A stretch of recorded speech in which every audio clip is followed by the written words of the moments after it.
Hey guys, Professor Bill, Comic Book University, and Tony Stark Iron Man, issue number 15. I usually have a problem with the writing and how it goes, blah, blah, blah, whatever, and, sometimes some things don't make sense and everything. Maybe a little tiny bit at some point or another, but for the most part, I didn't have any problems with the writing in this. I did, however, have a problem with the art. The art was good, just a little tweak, maybe? Maybe it's just me. Maybe it's just me. Anyway, I'm going to get into all that good stuff. First, let's talk about who made the comic book. We'll talk about the book itself. So we got Echo Chamber. Writers, Dan Slott and Jim Zub. Artists, Juanan Ramirez and Francisco Mana. The color artist is Edgar Delgado, and the letters, VC's Joe Caramagna. Cover, Rod Reese. And the variant covers are by Mark Brooks and another by Jim Cheng and Laura Martin. Graphic designer Carlos Lau. And Iron Man was created by Stanley Larry Lieber, Don Heck, and Jack Kirby. So, basically, this is Tony Stark. You can see in all the previews, Tony Stark talking with a council, basically. And you can see at the bottom it says, live. Tech billionaire genius grilled during hearing. I know this is supposed to be on C-SPAN. I used to watch C-SPAN back when I had regular cable TV until I was like, screw that crap, man. Internet's way better. But I don't think they would necessarily put tech billionaire genius grilled during hearing. I'm pretty sure they would actually write Tony Stark grilled during hearing, because everybody in the MCU, everybody in the regular Earth 616, everybody knows who Tony Stark is. They would say the head of Google. They would say they would say, Tim Apple, to have some fun with it. They would say who the name of the person is if they're actually a fairly famous person, or at least a title. They're not just going to say random tech billionaire genius. They might as well say playboy philanthropist also. But then literally, that's my only problem with the writing in this book. Everything else in this was freaking hysterical. Sunset Bane, the CEO of Banetronics, her reaction, like, it's contagious. The laughter is contagious. It's freaking perfect, man. It's great. Tony Stark basically acknowledging that he thinks that he might actually be an AI.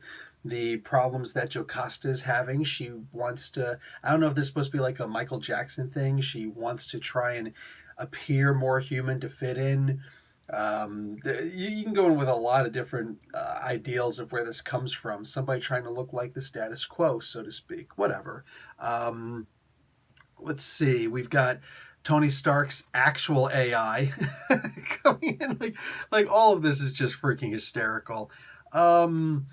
The grilling of this particular, I don't remember what this guy is. Was he a councilman or something like that? Anyway, I actually thought this was very realistic, because there are people who have an agenda, who, whether they're in politics or not, they'll have some kind of an agenda, and they need to scapegoat somebody. If they've chosen you to be that scapegoat, well, they're going to be trying their damnedest to get you to acknowledge that you're actually at fault. Why? Because it just makes their job so much easier.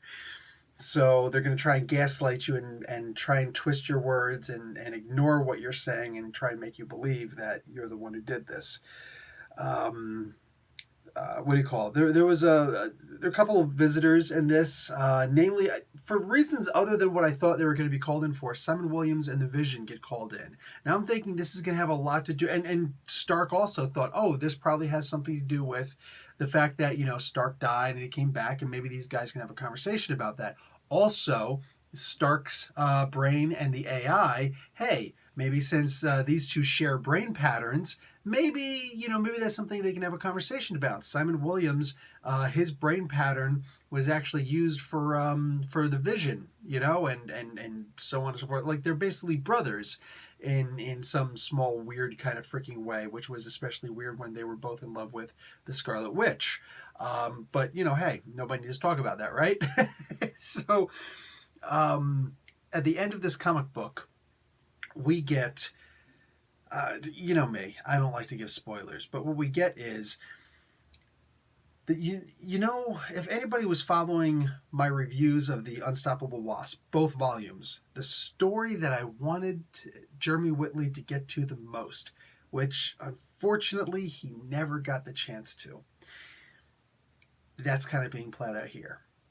That's the best I can tell you. You got to get the comic book and look at the last page reveal, the last 2 panels, and just go, oh shoot, it got real, because it did.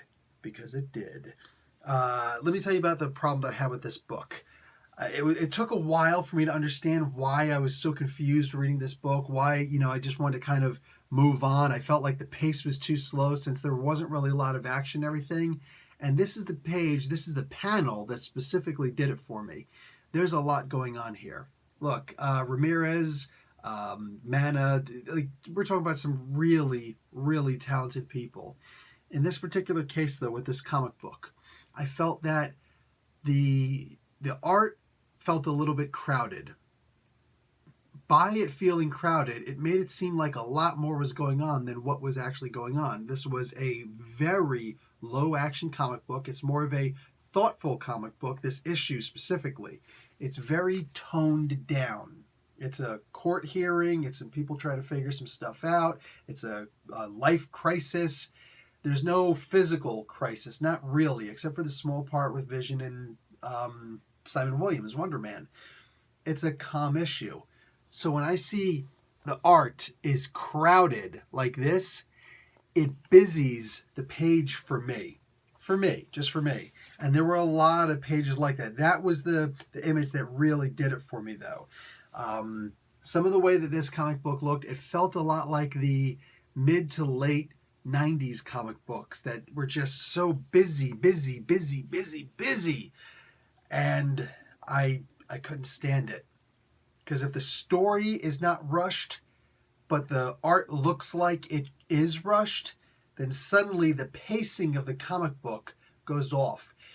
It would be almost as if I were going to have a conversation with you guys in this video, but the voice was not actually synced up to my lips and my actions. It's just going to come off as really freaking weird, and you guys are going to be confused.